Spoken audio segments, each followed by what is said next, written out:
வணக்கம். நான் சாந்தி வெற்றிவேல். என்னுடைய பதிவில் உங்களுக்கு தெரியாத ரகசியங்களை தான் சொல்லிகிட்ருக்கேன். அதில் ஒன்று தான் இந்த விஷயமும். இப்போ ஹனுமனை தெரியாதவங்க யாருமே இருக்க முடியாது. அவர் பலசாலி, தைரியசாலி எல்லாம் தெரியும். ஆனால் ஒரு ரகசியமாக இருக்குது. ஹனுமன் யார் அப்படின்ற ரகசியமாக இருக்குது. அதை கடைசியாக நான் சொல்கிறேன். அதுக்கு முன்னாடி எவ்வளோ பெரிய ஆளாக இருந்தாலும் அவங்களுக்கு தைரியத்துக்கு ஏதாவது ஒரு இடம் தேவைப்படும். அவங்க எவ்வளோ ஆற்றல் இருந்தாலும் அந்த ஆற்றலை தூண்டிவிட யாராவது ஒருத்தர் கண்டிப்பாக வேணும். அந்த ஆற்றல் இந்த ஹனுமனுக்கு எப்படி கிடச்சிதுன்றதை தான் நம்ம பார்க்க போகிறோம். அதுக்கு ஹனுமன் கடலை தாண்டின கதையை தான் நம்ம கேட்க போகிறோம். ஹனுமன் லங்கைக்கு போனார், சீதாதேவியை பார்த்தாரு, பாலம் கட்ட உதவுனார். இப்படி நிறைய விஷயம் நம்ம பார்த்துருப்போம். ஆனால் அவருக்கு தைரியம் வந்த இடம் எது அப்படின்றது தான் பார்க்க போகிறோம்.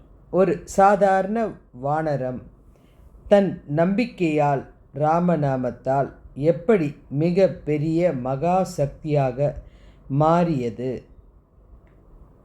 அப்படின்றது தான் இதில் முக்கியமான விஷயம். இதை நம்ம தெரிஞ்சுக்கிட்டாலே போதுங்க, நமக்கும் சக்தி வரும். இப்போ எல்லாரும் லங்கைக்கு போக தயாராகிட்டு இருக்காங்க. வானர படைகள் கடற்கரை ஓரமாக எல்லாம் உட்காந்தாச்சு. மொத்தமாக சீதாதேவியை தேடி தெற்கு நோக்கி வந்த வானர படைகள் பிரம்மாண்டமான கடலுக்கு பின்னால் அப்படியே உட்காந்துக்குச்சு. 100 யோசனை கொண்ட கடல் இது. யோசனைன்னா நம்ம ஒரு யோசனையே டக்குன்னு இங்கேருந்து ஒரு ஆந்திராவோ இல்லை ஒரு இமயமலையோ போகக்கூடிய யோசனைன்னா அப்போ 100 யோசனைன்றது எவ்வளோ தொலைவுன்னு பாருங்கள். இது நம்ம மனதோட எண்ண ஓட்டம் போல். 100 யோசனை தூரம் இருக்கிற இந்த கடற்கரை, இந்த கடற்கரையை எப்படி கடக்கிறது அப்படின்னு ஒன்றுமே தெரியாமல் அத்தனை வானரமும் அந்த கடலை பார்த்தா மாதிரி உட்காந்துட்ருக்கு. அது வரைக்கும் அதுங்க மனசில் ஒரு சந்தோஷம். நம்ம ராமருக்கு உதவி செய்கிறோம், நம்ம இந்த போரில் கலந்துருக்கோம். அதுங்களுக்கு எந்த உணர்வும் கிடையாது. வெறும் உதவி செய்கிறோம், நம்ம பெரிய போரில் கலந்துருக்கோம், இது மாத்திரம்தான் தெரியும். ஆனால் அதில் என்ன எஃபெக்ட்டு, அதில் என்ன ப்ராப்ளம்ன்றதெல்லாம் தெரியாது. எல்லாம் அப்படியே கடலை பார்த்துட்டு உக்காந்துருக்கு. அடுத்து என்ன பண்ண போகிறோன்னு தெரியல. எல்லாரும் அமைதியாக பார்த்துட்டே இருக்காங்க. 100 யோசனை தூரன்றது எவ்வளோ தூரம், இந்த கடலை எப்படி கடக்க போகிறோன்னு தெரியலையே அப்படின்னு யோசிச்சிட்ருக்காங்க. இதில் அங்கதன் ஒருத்தர் இருக்கான். அவன் நம்ம வாலியோட பையன். இவன் சக்தி வாய்ந்தவன் தான். அவனுடைய கதையும் வர்ற பதிவில் வரும். அவனால் ஒரு 2-3 யோசனை தூரம் கூட கடந்துடலாம். இல்லைங்க, 50 யோசனை தூரம் கூட கடக்க முடியும். ஏன்னா அவன் தான் சக்தி வாய்ந்தவனாச்சே. இந்த குரங்கு கூட்டத்தில் ஜாம்பவான் அப்படின்னு ஒரு கரடி இருக்குது. என்னடா இது கரடி? அந்த கரடி கதை பிரமாதமாக இருக்கும். வர பதிவில் நான் சொல்கிறேன். அதனால தான் யாரை பார்த்தாலும் நீ என்ன பெரிய ஜாம்பவானா அப்படின்னு கேட்பாங்க. இந்த ஜாம்பவான் பல யுகங்களை கடந்தவர், பெரியவர். அதனால தான் உங்களுக்கு அந்த ஜாம்பவானை பற்றி வேறு கதையில் சொல்கிறேன், வேறு பதிவில். என்ன, இவருக்கு வயசு அதிகம். இவர் நினச்சா ஒரு நிமிஷத்தில் தாண்ட முடியும். ஆனால் இப்போ வயசானதுனால 4 யுகன்றது சும்மா இல்லைங்க. நம்மளே இந்த கல்கி யுகமே முடியல அப்படின்னும் போது 4 யுகம்ன்றது எவ்வளோ பெரிய யுகம். அதனால் அவரால் முடியல. அவர் அப்படியே உட்காந்துருக்காரு. இந்த இடத்துல அனுமன் சோகமாக அப்படியே உட்காந்துருக்காரு. நேராக இந்த ஜாம்பவான் அவர்கிட்ட போகிறாரு. என்ன ஹனுமனே உட்காந்துருக்க அப்படின்னு கேட்குறாரு. இவர் கேட்ட இந்த நேரம்தான் ஹனுமனுடைய விஸ்வரூப தரிசனம் இங்கே தான் தொடங்குது. நேராக அவர்கிட்ட போகிறாரு. நீ என்ன சாதாரணமான ஆளா? உனக்கு சக்தி இல்லையா? ஒரு சாதாரண பழத்துக்காக சூரியனையே பிடிக்க போனியா நீ? அப்போது அந்த வானத்தை நோக்கி பறந்திய, அங்கே எப்படி உனக்கு அந்த ஆற்றல் வந்தது? அதுக்கப்புறம் உடம்புல எவ்வளோ சக்தி இருக்குது? இந்த பாலம் கட்டுறதுக்கு எங்கள் எல்லாரோட நீ தானே அதிகமாக உழைச்ச, உன்னால் முடியாதா? உனக்கு எவ்வளோ திறமை இருக்குது, நீ சாதாரணமானவனா? அதுவும் வாயுபுத்திரன், நீ நினச்சினா நிமிஷத்துக்கு நிமிஷம் பறந்துக்கிட்டே இருக்கலாமே. உனக்கு ஈடு என இந்த உலகத்தில் யாருமே இல்லை. எழுந்து நில்லு. என்ன சோகமாக உட்காந்துருக்க? நீ தானே எங்களுக்கு வழி காட்டணும். எழுந்துரு, எழுந்து நில்லு. ஏராளமான சக்தி உங்ககிட்ட இருக்குது. உனக்கு தெரியாத நிறைய சக்தியும் இருக்குது. ஆனால் முயற்சி மாத்திரம்தான் நீ எடுக்கணும். உனக்குள்ள அத்தனையும் மறைஞ்சிருக்குது அப்படின்னு அதோட பலத்தை ஒன்று ஒன்றா சொன்னார் அந்த ஜாம்பவான். அடுத்த நிமிஷம் ஹனுமன் தன் உடலை பிரம்மாண்டமாக மலையை போல் பெருக்கிட்டே விசுரூபம் எடுக்க ஆரம்பித்தார். அந்த மகேந்திர மலை மேலே ஏறி நின்று ராமநாமத்தை சத்தமாக சொல்லிட்டு ஒரே பாய்ச்சலாக பாஞ்சார். எதை கடலை நோக்கி. கடலை கடக்க போகிற நேரத்தில் அவருக்கு 3 தடை வருது. நல்லா இதை நீங்கள் கேட்டுக்கணும், வாழ்க்கைக்கு முக்கியம். 3 தடை வருது. இது அறிவியலாகவும் மந்திரமாகவும் எல்லாத்துக்குமே சொல்ல புரிய ஒரு மந்திரம்தான் இது. 3 தடை வருது. கடலை தாண்டும்போது கடல் நடுப்புறோம் மாயமலை அப்படின்னு ஒரு மலை வேகமாக எழுந்து மேலே ஹனுமா, இவ்வளோ வேகமாக போறியே, கொஞ்சம் உட்காந்துருப்போ அப்படின்னுது. இவரால் என்ன பண்ணுறதுனே தெரில. ஏன்னா கடல் நடுப்புறோம் பின்வாங்கவும் முடியாது. நடுப்புறோம் ஒரு மலையும் எழுந்திருக்குது. எவ்வளோ ஒரு ஆற்றல் வாய்ந்த விஷயம் பாருங்கள்.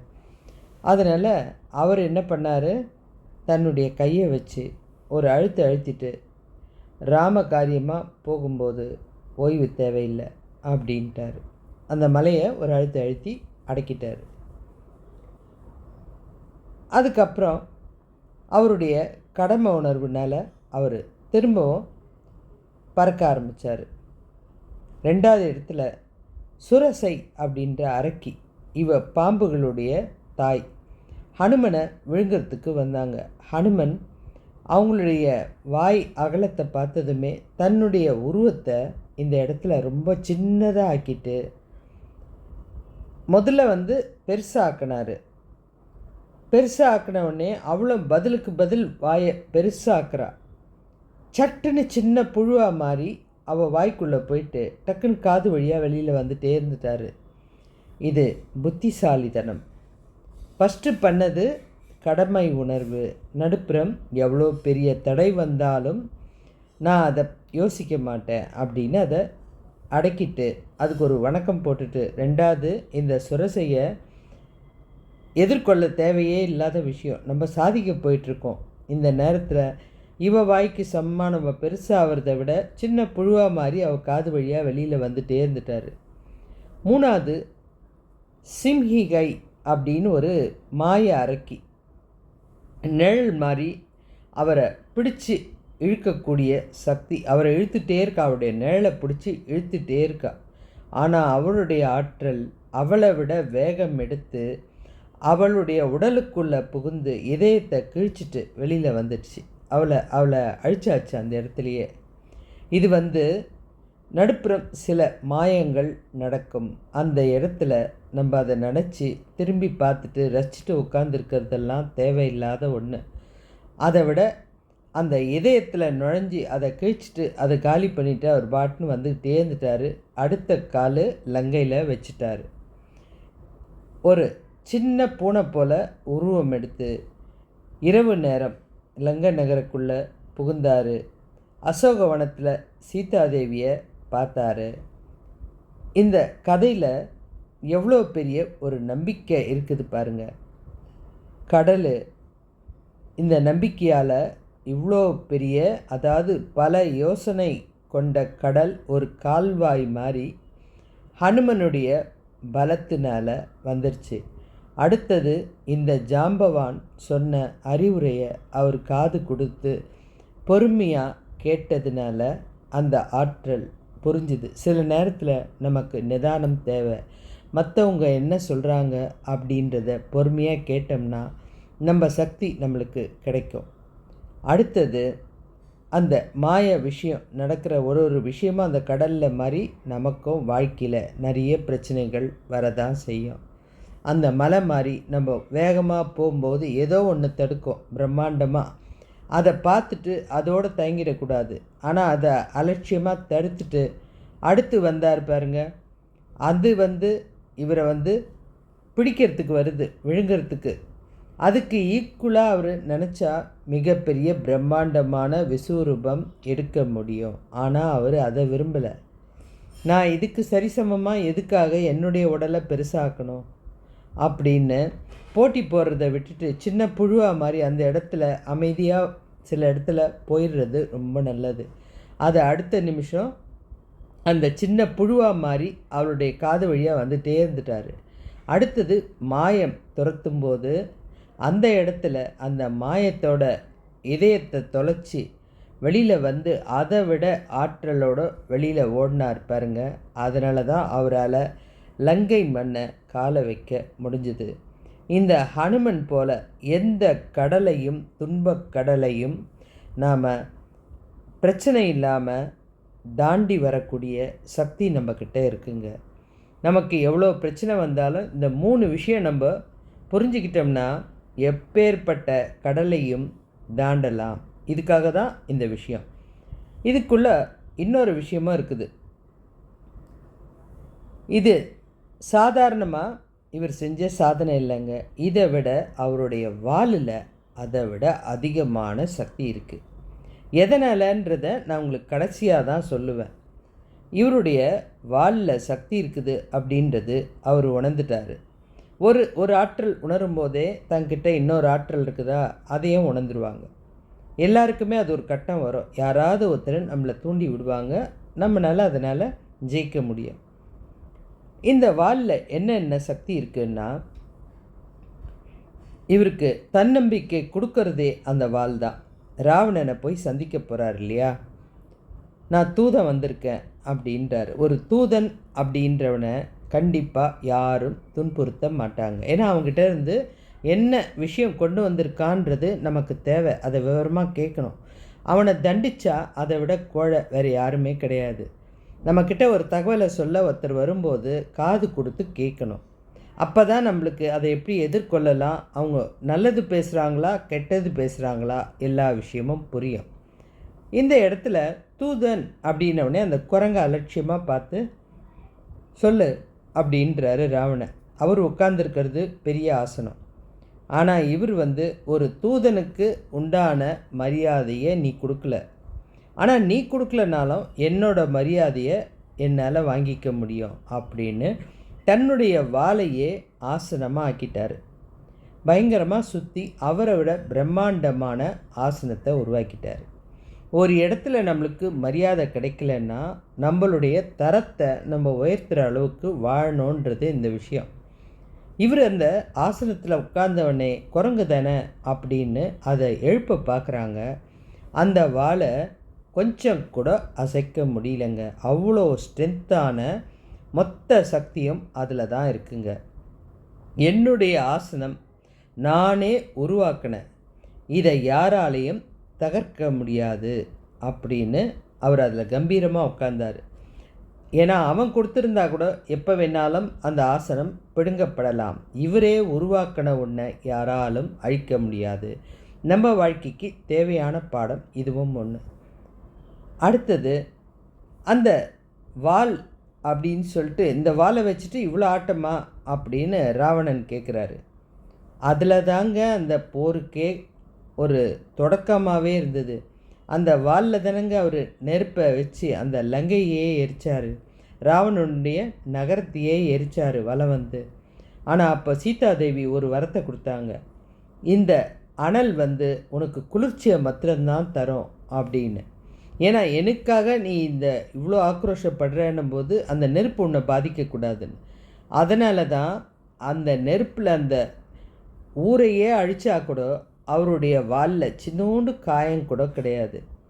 எவ்வளோ பெரிய சக்தி பாருங்கள். அந்த வால் தான் ஆசனமாகவும் இருந்துச்சு, தன்னம்பிக்கை கொடுத்தது. அந்த ஒரு குரங்கு மனிதன்தான் அந்த நாட்டையே பயப்பட வச்சார். அந்த இவரோட உடலில் தன்னம்பிக்கை அப்படின்ற அந்த வாளுக்கு அதிகமான சக்தி இருக்குதுங்க. சக்தியின் ஞானம், பாதுகாப்பு அத்தனையும் அந்த வாளில் இருக்குது. இந்த வாளுக்கு ஏன் இவ்வளோ சக்தி இருக்குன்னா, சக்தி இருக்க தானங்க செய்யுங்க. என்ன விஷயம்னா, ராமர் அவதாரம் எடுத்ததுமே மிக மிக ரொம்ப நல்ல விஷயம்லாம் நாட்டில் நடக்குது. இதை பார்த்ததுமே ஈசனுக்கு ரொம்ப சந்தோஷம். ராம அவதாரத்தை எல்லாரும் பாராட்டுறாங்க. அப்போ ராமர் அவதாரம் எடுத்துகிட்டு இருந்தார், பாராட்டுறாங்க. எனக்கும் அந்த ராமரை போய் பார்க்கணுன்ற ஆசை இருக்குது. அந்த ராமா அப்படின்றதே ஒரு மயக்கத்தை கொடுக்குது. அந்த மந்திரத்தை நான் சொல்லணும் போல் இருக்குது அப்படின்ட்டு கைலாய மலையிலேருந்து பூமிக்கு வர்றதுக்கு ரெடியாக கிளம்புனார். பார்வதி தேவி சும்மா விடுவாங்களா? ஏங்க நீங்கள் எப்படி போக போகிறீங்க அப்படின்னா, அவர் தான் பிறப்பு எடுத்துட்டார, இப்போ நீங்கள் எப்படி போக போகிறீங்க? நான் மனுஷனாக போனால் எப்படி நடப்பேன்னு தெரியாது. ஏன்னா மனுஷ புத்தி எப்படி வேணாலும் மாறலாம். ஆனால் நான் ஒரு விலங்காக தான் போக போகிறேன். அதுவும் இந்த குரங்கா தான் போக போகிறேன். இந்த குரங்கா போகிறதுனால என்னை யாரும் கவனிக்க மாட்டாங்க. என் விருப்பம் போல் நான் அந்த ராமநாமத்தை ஜெபிச்சாலும் என்னை யாரும் பெருசாக எதுவும் சொல்ல மாட்டாங்க. நான் என்ன வேணாலும் பண்ணலாம், எனக்கு அந்த உரிமை இருக்குது அப்படின்னு சொன்ன உடனே இந்த பார்வதி தேவி உடனே சொன்னாங்க, நான் உங்களை பிரிஞ்சு இருந்ததில்லையே, உங்கள் கூடவே வரேன். அவங்க தான் அந்த வாள். அந்த ஹனுமனுடைய வாளாக இருக்கிறது சக்தி தேவி தான். அந்த சக்தி தான் அவ்வளோ ஆற்றல் மிகுந்த சக்தி. தன்னுடைய கணவருக்கு ஒரு அவமானம் அப்படின்னும்போது அவங்க தான் அந்த ஊரையே எரிச்சதா வரலாறு சொல்லுது. புராணத்துலேயும் இது தான் இருக்குது. இது இவ்வளோ நாள் நமக்கு தெரியாத ஒரு விஷயம். ஆனால் அந்த வாளோட சக்தி அத்தனை சக்தி வாய்ந்தது. அது நினச்சா என்ன வேணாலும் பண்ணும். ஒரு ஊரையே எரிக்க வைக்கும், ஒருத்தனை எதிர்த்து தன்னம்பிக்கையை கொடுக்க வைக்கும், வெற்றியை பெற வைக்கும், தைரியத்தை கொடுக்கும். இந்த வாளை நீங்கள் என்ன பண்ணணும்? இப்போ நிறைய பிரச்சனைகள் நடக்குது, உங்களுக்கு வாழ்க்கையில் நிறைய சோதனைகள் நடக்குது. ஏங்க இப்போ கூட சொல்கிறீங்க சனி பயிற்சி அது இதுன்னு. எதுவாக இருந்தாலும் இந்த வாள் பூஜை உங்களுக்கு அத்தனை பிரச்சனையும் தீர்த்து உங்களுக்கு மிகப்பெரிய ஆற்றலை கொடுக்கும். அதனால தான் இந்த வாளில் உச்சியிலேருந்து பொட்டு வச்சுட்டே வருவாங்க.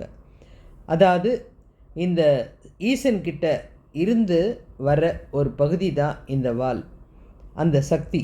அதுக்கு இந்த குங்குமம் வச்சு வழிபடுவாங்க கோவிலெல்லாம், பார்த்துருப்பீங்க. அந்த வாள் பூஜை அவ்வளோ ஆற்றலையும் சக்தியும் தைரியத்தையும் எதையும் எதிர்க்கக்கூடிய துணிவும் தொழிலில் உயர்வும் எல்லா வகையான சக்தியும் கொடுக்கக்கூடியது தாங்க அந்த வாள். நீங்கள் ஏதாவது ஒரு காரியத்தை செய்ய சிரமமாக இருந்ததுன்னா நீங்கள் இதை செய்யலாம். அதே மாதிரி உங்களுக்கு துன்பம் யாராவது தர்றாங்க, ஏதாவது பிரச்சனை தீமை இல்லை ஏதாவது ஒரு கிரகம் சரியில்லை அப்படின்னா இந்த வாள் பூஜை அவ்வளோ சக்தி வாய்ந்ததுங்க.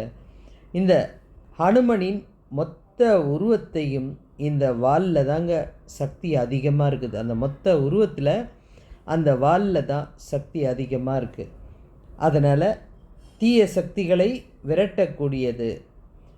ஹனுமனை யாருமே பிடிக்க முடியாததுக்கு காரணம் அந்த வாள் தான். அவ்வளோ ஆற்றல் வாய்ந்த அந்த வாளை மறந்துடாதீங்க. அந்த வாளை நீங்கள் பூஜை பண்ண அவ்வளோ சக்தி கிடைக்கும். பெருசாக இருக்கும் வாள், அந்த ஃபோட்டோவில் பார்த்தா கூட தெரியும். அந்த பொட்டு வச்சுட்டே வந்தீங்கன்னா இவ்வளோ நாள்னு ஒரு கணக்கு இருக்குது. அதை பற்றி எனக்கு அவ்வளோவா தெரியாது. யார்கிட்டையாவது கேளுங்க, கேட்டு கோவிலில் கூட கேளுங்க, சொல்லுவாங்க. ஹனுமன் கோவில்லையோ இல்லை ராமர் கோவில்லையோ கேட்டால் துல்லியமாக சொல்லுவாங்க. அந்த பூஜை அவ்வளோ சக்தி வாய்ந்ததுங்க. உங்களுக்கு எந்த பிரச்சனை இருந்தாலும் தீர்த்து வைக்கக்கூடியது. இந்த ஹனுமனுடைய தன்னம்பிக்கை நம்ம வாழ்க்கையில் ஒவ்வொரு மனுஷனுக்கும் கண்டிப்பாக வேணுங்க. நம்ம எங்கேயோ ஒரு இடத்துல அவ்வளோதான், இதுக்கப்புறம் என்னால் எதுவும் முடியாது அப்படின்னு உட்காரும்போது நம்மளை ஒருத்தர் தூண்டி விடுவாங்க. அந்த நேரம் நமக்கு எதுவும் புரியாது, நம்மக்கிட்ட என்ன சக்தி இருக்குதுன்னு தெரியாது. அந்த மாதிரி ஒரு ஆற்றல் நமக்கு தெரிய வரும்போது இன்னும் வேறு வேறு ஆற்றல் இருக்கிறதெல்லாம் உங்களுக்கு வெளியில் வரும். அது மிக சக்தி வாய்ந்த சந்தர்ப்பம். அப்படி ஒரு சந்தர்ப்பம் அவருக்கு கிடைச்சதுனால தான் அவர் யாருன்றதை உணர்ந்தார். அதனால தான் பல யோசனை தூரம் இருக்கிற அந்த கடலை கடந்த அந்த கதை நிறைய கோவில்களில் பேசப்படுது. இது வரைக்கும் நீங்கள் கேட்டிருக்க மாட்டீங்க. இது அவ்வளோ ஆற்றல் வாய்ந்த கதை. உங்கள் குழந்தைங்களுக்கு சொல்லுங்கள், வீரத்தை வரவைங்க, படிப்பை வரவைங்க. இன்னும் நிறைய நல்ல விஷயங்கள் மூலியமாக சந்திக்கலாம். சேனலை சப்ஸ்கிரைப் பண்ணுங்கள். நன்றி.